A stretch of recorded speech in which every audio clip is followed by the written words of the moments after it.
नमस्कार, मेरा नाम है विवेक शर्मा और आप मुझे देखते हैं बहुत सारे प्लेटफॉर्म्स में। बात करता हूँ कैंसर की और मेंटल हेल्थ की। और क्योंकि कैंसर एक बड़ी गंभीर समस्या है। कई सारी भ्रांतियां हैं इसके बारे में, कई सारे मिथ्स हैं, कई सारे मिसकंसेप्शंस हैं और कई सारी प्रॉब्लम्स ऐसी हैं जो हम रिप्रेजेंट नहीं कर पाते हैं। और बहुत बड़ी संख्या में लोग ऐसे हैं या पेशेंट्स अगर हम कह लें जिनको कैंसर है या कभी हुआ था। बहुत सारी बातें अपने दिल में रख पाते हैं और एक्सप्रेस नहीं कर पाते हैं, पूछ नहीं पाते हैं, बिकॉज हमारे देश में ऑन्कोलॉजिस्ट की कमी है और बहुत सारा लोड है हमारे देश में। इतने लाखों लोग कैंसर से जूझ रहे हैं। लेकिन हमारे साथ एक ऑन्कोलॉजिस्ट हैं जो कि बड़े उदार दिल के हैं। He is a very kind hearted person. Doctor Dattatreya, नमस्कार सर और बहुत बहुत स्वागत है आपका। आप सभी को मेरा प्यार भरा नमस्कार। मैं डॉक्टर पालंकी सत्य Dattatreya, practicing medical oncologist from the twin cities of Hyderabad and Secunderabad in the south of India. Thank you so much, Vivek, for making me a part and giving me this platform to spend time with all of you. A warm welcome to everyone who is come here to listen to me and Vivek and our dialogue discussion. Thank you so much. Thank you sir. आपने twin city का नाम लिया तो actually ये जो twin है ना, ये कैंसर में बड़ा कॉमन है। बिकॉज पेशेंट की बड़ी दुविधा होती है, हम ये करें कि ये करें। एक तरफ साइंस होता है, एक तरफ रिश्तेदार, एक तरफ समाज होता है, एक तरफ गूगल होता है, एक तरफ क्वालिफाइड प्रोफेशनल होते हैं। डॉक्टर साहब, आज जो है एक बड़ा गंभीर मुद्दा है, इसके बारे में मुझे आपसे जानना है। और वो ये है कि कई सारे लोग हमारे पास आते हैं और बड़े मतलब it's kind of a complaining tone में, वॉइस में बात करते हैं। बोलते हैं हमारा तो मतलब 15 दिन से डॉक्टर साहब टेस्ट ही कराए जा रहे हैं, अभी तक हमारा ट्रीटमेंट शुरू नहीं हुआ है। जैसे जो ट्विन वाली जो बात कर रहा था मैं, वो एंगल इसलिए डॉक्टर साहब क्योंकि कैंसर आप तो like you deal with it every day and you treat them. कुछ कैंसर ऐसे होते हैं जो दिखते हैं, कुछ कैंसर ऐसे होते हैं दिखते नहीं हैं। जहाँ दिखते नहीं है शायद वहां पे केओस थोड़ा सा कम होता है, लेकिन जहाँ दिखते हैं केओस बहुत बढ़ जाता है लोगों में। मतलब अब बेसब्री होती है, उनको लगता है कि कितनी जल्दी हम ठीक हो जाएं या हम क्या कर दें। बिकॉज दर्द है, तकलीफ है, एंग्स्ट है, बहुत सारे लाइक मेंटल ट्रॉमा है। मेरे साथ ऐसा क्यों हुआ, सोशल प्रॉब्लम्स है, specially with the cancers which are seen. Doctor साहब, let me come back to the question that has triggered this discussion. हमारे उहापो सेवा केंद्र में पिछले कुछ दिनों मतलब कई सारे लोग ऐसे हैं, कई सारे ऐसे, नॉट इन थाउजेंड्स और हंड्रेड्स, बट 5-6 लोगों ने ऐसा पूछा। और क्योंकि पेशेंट जो है मुंबई में या बड़े शहरों में, हैदराबाद में दूर दूर से आते हैं and they have a lot of expectation. बहुत लिमिटेड रिसोर्सेज रहते हैं बहुत लोगों के पास, टाइम भी कम होता है। टाइम कम होता है, क्योंकि फिल्मों में देखा है कि अरे इतने दिन बचे हैं, काइंड ऑफ एक बहुत सारा पैसा लग जाता है। तो ऐसे में जो डायग्नोसिस है, क्योंकि कुछ टेस्ट ऐसे हैं जैसे सीबीसी हो गया, ब्लड वाली चीजें हो गई, जल्दी हो जाती हैं। कुछ एक टेस्ट ऐसे होते हैं जो शायद 15-20 दिन में, 1 महीने में रिपोर्ट आती है उनकी। तो ये जो एंजाइटी होती है, लोगों को समझ में नहीं आता है कि हम करें क्या। तो मैं चाहता हूँ कि आज हमें प्लीज आप एनलाइटन कीजिए, हमें हमारा मार्गदर्शन कीजिए कि ये मॉलिक्यूलर डायग्नोस्टिक्स जो कहते हैं ये क्या चीज है, क्यों इनकी रिक्वायरमेंट पड़ती है और क्या विशेषता है इनकी। बिल्कुल। तो जब हम बात कर रहे थे विद विवेक, तो मैंने कहा था एक वर्ड यूज़ किया और एक सेंटेंस यूज़ किया, शॉर्ट सेंटेंस, टाइम कम है करके। मेरा मतलब था पेशेंट्स बाहर से आ रहे हैं, बॉम्बे को, हैदराबाद को, बैंगलोर को, दिल्ली को, तो they have to stay in somebody else's house, अपने रिलेटिव्स, कित किन या फिर होटल। एंड उसमें अगर, जैसे विवेक ने बताया, अगर टाइम टेस्टों में लग जाता है, specially with diagnosis of cancer, तो ये लगता है कि टेस्ट पे टेस्ट होए जा रहे हैं, ट्रीटमेंट तो अब तक शुरू नहीं हुआ। ये पहला point. Point number 2, there is a term called as paradigm shift. मतलब हमने एक ट्रीटमेंट काफ़ी सालों तक कुछ पेशेंट्स को किया, कुछ क्लास ऑफ पेशेंट्स को, बाद में एक और नई दवाई, थोड़ा सा और इम्प्रूवमेंट हुआ, फिर वो चला कई सालों तक, फिर एक और दवा आया, वो उससे अच्छा निकला, फिर वो उससे अच्छा काम करना कुछ और सालों तक। तो ये क्या है, धीरे धीरे धीरे कैंसर का treatment over many years and decades gradually evolve होके, for example stage 4 lung cancer में धीरे धीरे from 6 months we are increasing the survival to 9 months, then to 12 months, then to 15 months. So धीरे धीरे we're increasing and making these patients live longer. लेकिन paradigm shift का मतलब हम धीरे धीरे का सडनली एक ऐसा चेंज आया कि वो ड्रामेटिक रिस्पॉन्स दिखा दिया। वैसा एक पैराडाइम शिफ्ट का prototype is lung cancer. Lung cancer के अगर 100 पेशेंट्स आप लेते हैं, so 85 of them are non small cell lung cancer and 15% are small cell lung cancer. So by and large, majority of lung cancer patients are non-small cell lung cancer. और हम अपना topic को discuss करेंगे advanced stage 4 lung cancer subtype non small cell lung cancer. और हम ये सब patients को पहले in the 1960s, 70s, 1980s and 1990s we used to treat them with chemotherapy. या तो एक कीमोथेरेपी दिया या कॉम्बिनेशन ऑफ कीमोथेरेपी, 2 दवा यूज़ किया, कभी कभी 3 दवा भी यूज़ किया। तो जैसे जैसे आप कीमोथेरेपी के कॉम्बिनेशंस बढ़ाते जाते हैं, साइड इफ़ेक्ट्स भी बढ़ते जाते हैं एंड इम्प्रूवमेंट्स बहुत थोड़े दिखाई दिए। और बाद में आया कि non small cell lung cancer एक बीमारी नहीं है, उसमें 2 टाइप हैं। Squamous cell carcinoma, the cell looks like squamous cell carcinoma जो पैथोलॉजिस्ट बोलता है, और बाकी type like adenocarcinoma, pleomorphic carcinoma, carcinoma poorly differentiated, ये हो गए नॉन स्क्वेमस। उसके हिसाब से फिर ये मालूम पड़ा कि एक chemotherapy combination squamous cell carcinoma अच्छा काम करता है और एक chemotherapy combination non squamous carcinoma में अच्छा काम करता है। Difference was only 3 months, 4 months, 2 months, but फिर भी वो difference was substantial for these patients and significant statistically, तो वो ट्रीटमेंट स्टैंडर्ड हुआ। And then came the decade 2000, and then we realized कि there is something driving some of these cancers. जैसे cancer में एक म्यूटेशन है जो ये कैंसर को बोल रहा है तुम मल्टीप्लाई करो, प्रोलिफरेट करो। There is one single mutation जो बोल रहा है कि ये सेल को डिवाइड करना है अभी, and that's driving the whole cancer. And if you can hit the driver, then the whole cancer dies. Wow. So that paradigm shift came with identifying the genomic abnormalities. Cancer का DNA में कुछ तो गड़बड़ है जिसके कारण वो cancer इतना मल्टीप्लाई कर रहा है, इतना प्रोलिफरेट कर रहा है।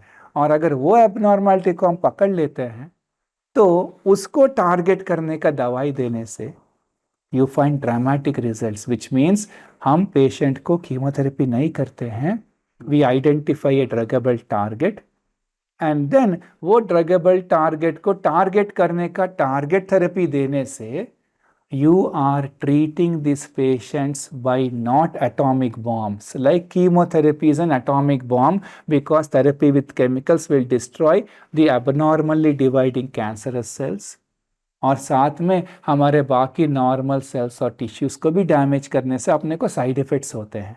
लाइक बाल गिर जाते हैं, बाल झड़ जाते हैं, मुंह पक जाता है, खाने का मन नहीं करता, वीक हो जाते हैं, रेड ब्लड सेल्स गिर जाते हैं, वाइट सेल्स गिर जाते हैं, कभी कभी तो एडमिट करना पड़ता है साइड इफ़ेक्ट्स के लिए। On the other hand targeted therapy जो हम सिर्फ वो एबनॉर्मैलिटी को टारगेट कर रहे हैं, and usually these are tablets, not injectable chemotherapies, outpatient treatment, and a single tablet once a day or twice a day works dramatically, और 10 से 14 डेज के अंदर बहुत अच्छा रिस्पॉन्स आता है। बट इसको कैसे आइडेंटिफाई करना है? पूरा जीन को स्टडी करना है, जीन सीक्वेंसिंग करना है, और वो सीक्वेंस करके पता करना है वो पूरे डीएनए में कौन सा जीन में कहाँ एबनॉर्मैलिटी है और उसके लिए दवा है कि नहीं है, और अगर है तो कौन सा दवा दिया जाए। सो एज ए ब्लैंकेट सभी पेशेंट्स को बिना टेस्टिंग किए वो दवा देना ठीक नहीं होता, इसीलिए डायग्नोस्टिक्स में टाइम लग जाता है। And that's what Vivek is trying to tell. I think our patients and doctors should be patient enough ताकि वो रिपोर्ट जब आएगा तो रिपोर्ट को देखे सही ट्रीटमेंट किया जाए। ऑन दी अदर हैंड सभी पेशेंट्स को हम वेट करने को नहीं बोलते हैं। पेशेंट्स का क्लिनिकली एग्जामिन करके थरोली फिजिकली एसेस करने के बाद रिपोर्ट सब देख के हमें लगता है कि 1-2-3 हफ्ते में कुछ खास गड़बड़ नहीं होगा, let the report come, report देख के सही ट्रीटमेंट दिया जाएगा। कभी कभी रिपोर्ट्स विल टेक 14 और 21 days to come. In the meantime हमें लगता है कि ये पेशेंट को अपने को ट्रीटमेंट चालू कर देना चाहिए, क्योंकि वो रिप्लांट कम से कम 1 या 2 साइकिल तो हो जाएंगे। तो तब हम कीमोथेरेपी चालू करते हैं ताकि बीमारी या तो कंट्रोल में रहे या कम हो जाए। बाद में रिपोर्ट को देख के सिंपल टैबलेट में पेशेंट्स को रख सकते हैं। So that's how in the clinic assessment is done. Dialogue and discussion happens with the patient and the family members कि आपकी बीमारी में वेट कर सकते हैं, कोई जल्दी नहीं है, रिपोर्ट को आने दीजिए, तब तक आप घर जाके वापस आइए, ये multivitamins, multivitamins, folic acid, B12 सब सप्लीमेंट्स लीजिए, रिपोर्ट आते आइए, and if God is kind, there's a druggable target, a simple tablet will work wonderfully and you are spared all the side effects of the toxic chemotherapeutic agents. Amazing.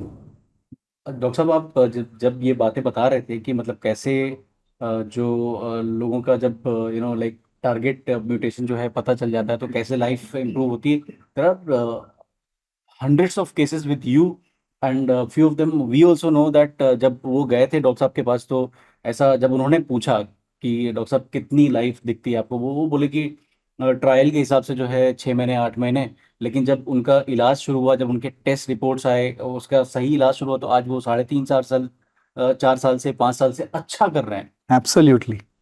Doctor साहब, ये जो genetic testing आपने बताई, शायद molecular diagnostic जैसे उसको term करते हैं हम लोग, ये एग्जैक्टली क्या है? मतलब क्या मतलब ये ब्लड से निकालते हैं कि कुछ टिश्यू वगैरह कैसे करते हैं और क्या प्रोसेस क्या है इसका?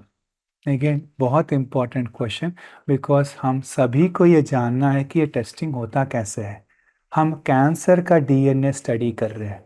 सो जब बायोप्सी, कोई भी कैंसर का ट्रीटमेंट बिना बायोप्सी प्रूफ के नहीं होता।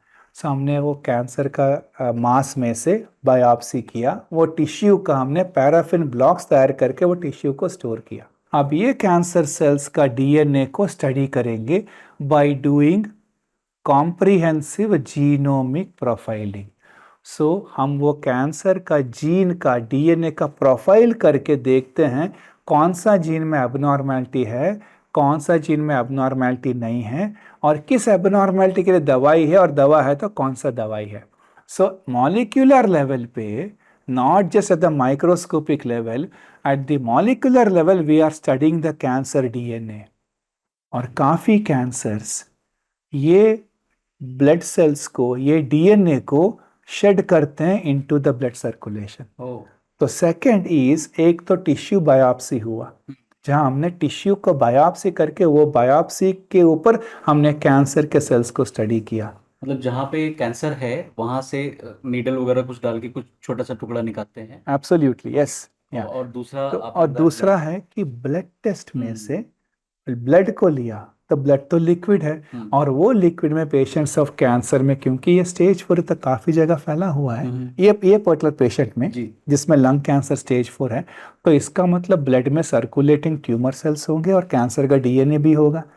तो ब्लड टेस्ट में से we isolate the DNA। Such a marvelous process of identifying the circulating tumor DNA, उसमें देखिए क्या जीनोमिक एबनॉर्मेलिटी है at the molecular level, and then diagnose कि ये पेशेंट को non small cell lung cancer है विथ EGFR म्यूटेशन, या फिर non small cell lung cancer है विथ ALK फ्यूजन, या फिर non small cell lung cancer है with ROS1 rearrangement.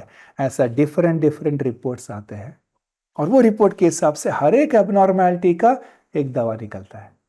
And almost always these are tablets, and they work better than chemotherapy combinations. So maximal efficacy against the cancer and to the patient minimal toxicity is our motto or the mantra in medical oncology practice, and that is best exemplified by, for example, in lung cancer, non-small cell lung cancer, जैसे Wick ने बताया आप सबको, molecular diagnostics, मतलब diagnosis eight the molecular level, ताकि हम बीमारी को हिट कर सके by using missiles and not atomic bombs. Doctor साहब, एक और इम्पोर्टेंट सवाल है, क्योंकि कई बार ये कम्युनिकेशन में आता है, क्योंकि we deal with lot of patients, तो लाइक कुछ पेशेंट्स को ऐसा प्रिस्क्रिप्शन या रिकमेंडेशन आता है कि 3 जीन टेस्ट कराना है, 12 genes, 56 and some 360 and 500 genes भी करवाते हैं। बिल्कुल। ये क्या फर्क पड़ता है? मतलब क्यों इतना सारा एक्सटेंसिव सर्च करते हैं हम? मैं आपको एक एग्जांपल देना चाहूँगा। फॉर इंस्टेंस, एक क्लास में 100 स्टूडेंट्स हैं, and of course the first 25 students are very bright students, the first 25 rankers, and यही लोग by and large बाद में चल के they will make the nation go forward और be useful to society। इसलिए हम लोग वो 25 स्टूडेंट्स को फोकस करते हैं, या वो 18 स्टूडेंट्स को फोकस करके they get the campus selection for example. तो they are definitely good, intelligent, and therefore हमने उनको पिकअप किया। पर काफ़ी बार होता है कि बैक बेंचर्स जो बिल्कुल पढ़ाई नहीं करते in their schooling and college actually बाद में bring up so much discoveries which benefit not only the society but the entire world at large. तो हमको कॉमन पूरा देखना है, तो वो 25 स्टूडेंट्स को पिकअप किया हमने। जैसे आपने कहा 12 जीन पैनल या 18 gene panel, so that is like looking at those very common, the first 18 or 12 patients or those genes only, or those children or those students। दूसरा आता है कॉम्प्रिहेंसिव जीनोमिक प्रोफाइलिंग। मेरे को तो पूरा 100 स्टूडेंट्स के बारे में जानना है, ताकि मैं उसमें से देखूं कौन ब्राइटेस्ट है, and not just based on assessment on one day examination in the last final examination. ताकि थ्रू आउट द ईयर काफ़ी लोग मेहनत करते हैं, शाइन नहीं हो पाते हैं, they are back benches, ultimately more smart, more intelligent. तो मुझे पूरा जीनोम जानना है, क्योंकि अगर 0.1% इंसिडेंस भी है तो उसका ट्रीटमेंट करूंगा मैं। जैसे मैंने पता आपको EGFR मोस्ट कॉमन, फिर ALK, फिर ROS1, ये 3 मोस्ट कॉमन है। लेकिन एक और है NTRK123, they account for 0.3% of all solid tumors, okay only 0.3%। पर उसको टारगेट करने का दवाई है, लाइक फॉर एग्जांपल एंट्रेक्टिनिब करके एक टैबलेट है जो जोरदार काम करता है only on NTRK fusions. I don't want to miss that 0.3% chance, शायद मेरे ट्यूमर में वो फ्यूजन हो। So इसलिए if you want to get a complete genomic profiling done, then you look at more than 500 genes। अब आप 500 gene को study करेंगे तो उतना खर्चा तो होगा, इसीलिए the cost goes into lakhs, 1 lakh, 1.5 lakh.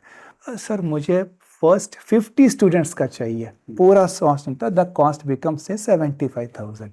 The 12 gene panel or the 18 gene panel lung cancer will cost 10,000 or 15,000। So उसमें यूजुअली काफ़ी कवर हो जाता है। तो usually in clinical oncology practice जब हम पेशेंट से बात करते हैं तो हम बोलते हैं अगर आपको पूरा इंफॉर्मेशन चाहिए the best in the world, then go for CGP, comprehensive और complete genomic profiling by a test called as next generation sequencing. पूरा DNA का सीक्वेंस करके अपने को पूरा कैंसर का डेटा मिल जाएगा, and then you can pick up rare abnormalities having rare treatment but excellent outcomes. The other way, but that's very costly, afford नहीं कर सकते, कोई बात नहीं। 12 जीन्स को देखते हैं जो मोस्ट कॉमन है, करेक्ट, और 18 जीन्स को जो मोस्ट कॉमन है, and that will cover more than 80-90%। और अगर बाय चांस उसमें नहीं निकलता तो शायद फिर बाद में पूरा प्रोफाइलिंग कर सकते हैं। तो वो एक और अप्रोच है। तो इसीलिए it all depends on one of the important discussions in between the patient and the oncophysician in cancer practice is how much can the patient afford, and that's very important। इसको हम लोग बोलते हैं हमारे language में financial toxicity. तो ऐसा नहीं होना कि इम्पोर्टेंट इंफॉर्मेशन छूट ना जाए। इसीलिए if I can cover a broad percentage, हम ये 10,000 या 15,000 का ही टेस्ट बोलते हैं, but some patients they want all the info. आप मुझे बताइए, आप मेरा फाइनेंस एसेस मत करिए, आप मुझे बताइए what is good, what is better, what is best. So जैसे आपने बोला गुड द 12 जीन और 18 gene panel, better is the 75 gene panel, best is the 500 और मोर देन 500 जीन पैनल। उस हिसाब से you look at the distinction in the patients versus first class versus the entire class, and that's how you can change the survival of these patients। विवेक ने एक और अच्छी बात आप सबको बताई कि किताब में तो लिखा है कि सर्वाइवल 3 साल ही है, 2 साल ही है, लेकिन 5 साल हो गए, सब बढ़िया चल रहा है. So when you look at this term, it is called as median overall survival. The term median मतलब ये ट्रीटमेंट करने के बाद एक 50 पेशेंट 100 में से कितना दिन जिंदा रहेंगे वो आपको लिटरेचर में दिखाई देगा. So when I say एक treatment EGFR mutant non small cell lung cancer stage 4 को हम ड्रगेबल टारगेट्स को आइडेंटिफाई करके टारगेट थेरेपी देने से आपको लिटरेचर में दिखाई देता है गूगल और in WhatsApp that the median survival is say 40 months. इसका मतलब 100 में से 50 patient 40 months.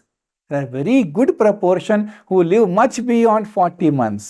So don't lose hope in this crusade against canceling cancer. It has been a crusade of oncology colleagues across the world to cancel cancer. The battle to beat cancer, the fight to defeat cancer, and that happens with such small beginnings and not missing to identify these druggable targets. Doctor साहब, आपसे बात करके इतना मजा आ रहा ना कि मेरा मन करा कि मैं और बातें करता जाऊं, क्योंकि काफी सारे सवाल हैं. When you interact with people, जब आपसे लोग सवाल पूछते हैं तो, and you practically when you represent a group और एक समुदाय या कम्युनिटी को जब आप रिप्रेजेंट करते हैं तो बहुत सारी जिम्मेदारियां होती हैं. वेल, आई अंडरस्टैंड कि समय की सीमा है और आपने इतना सारा वक्त दिया, इसके लिए हम बहुत बहुत ग्रेटफुल हैं.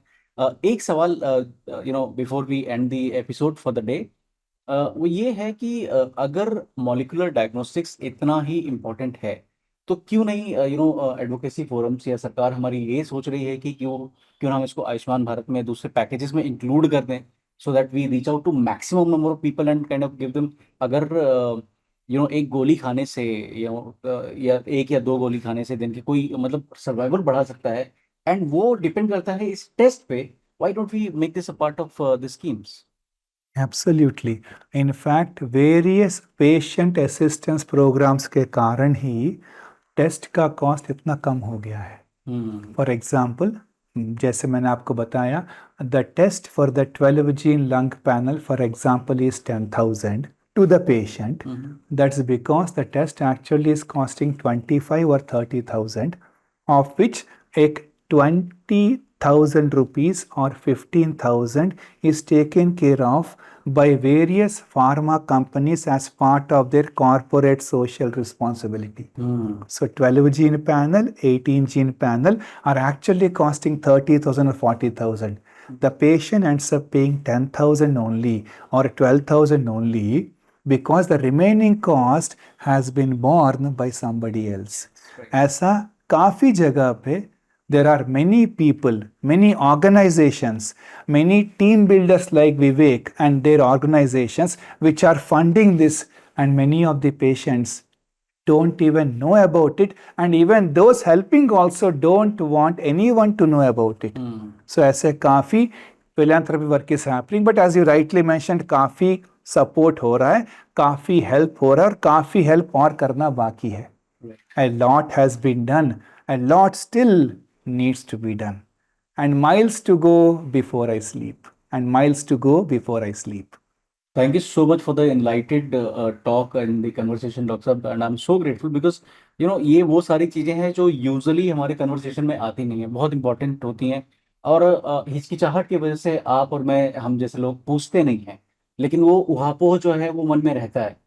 And with the help of clinicians, eminent clinicians like you, who in spite of your busy schedule, you spend time to educate people so that they can take informed decisions and better decisions. Thank you so much, sir. We are so grateful to you. मैं just एक 3 sentences बोल Please, के sir. बंद करना चाहूँगा for all the audiences. Number one size does not fit all. एक blanket treatment आज के दौरे में in non-small cell lung cancer is inappropriate. One size does not fit all. That's number one. Number two, cancer is curable if detected early and treated appropriately. Number three, lastly, don't lose hope.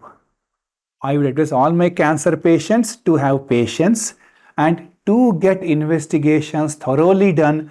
Please don't think that ये investigations are a waste of money. On the other hand, agar something good crops up, some druggable target crops up, excellent medications are available in tablet form, which can make a significant difference in this fight to defeat cancer, in this battle to beat cancer, in this crusade to cancel cancer. Thank you so much, and thank you, Vivek. Thank you so much sir. और आप कहीं मत जाइएगा, हमारे साथ बने रहिएगा और हम आते रहेंगे आपके पास और आप भी आते रहिएगा हमारे पास। कभी कोई मन में व्यथा हो, कोई ऊहापोह हो, कोई संशय है, कोई चिंता है, बिल्कुल हमसे कनेक्ट कीजिए। और इस एपिसोड के बारे में अगर कोई सवाल है तो कमेंट बॉक्स में लिखिए and will be more than happy to get back to you. Stay tune. आप सुन रहे हैं मुझे, विवेक शर्मा, सोशल एंटरप्रेन्योर को, with one and only doctor PS Dattatreya from Hyderabad. Thank you.